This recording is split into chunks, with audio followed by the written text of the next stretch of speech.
1971 সাল 2 ডিসেম্বর 6টি এমিরেটস এক হয়ে ব্রিটিশদের সাথে যুদ্ধ করে এই দেশটির নাম গঠন করা হয়েছে সংযুক্ত আরব আমিরাত, যা এটা দুবাই নামে পরিচিত।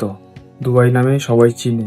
বাণিজ্য ও ব্যবসা দুবাই মধ্যপ্রাচ্যের ব্যবসার কেন্দ্র। এখানে বিশ্বের অন্যতম ব্যস্ত বিমানবন্দর এবং বন্দর আছে। পর্যটক, বিলাসবহুল হোটেল, শপিং মল আর স্থাপনের জন্য দুবাই সারা বিশ্বের বিখ্যাত স্থান।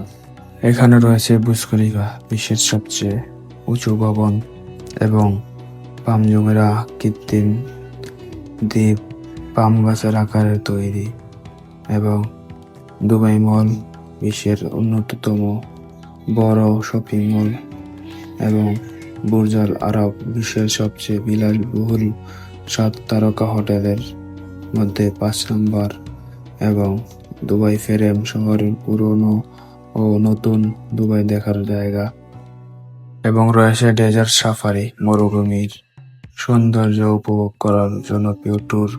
জনসংখ্যা এখানে প্রায় 3.6 মিলিয়ন মানুষ দুবাইতে থাকে।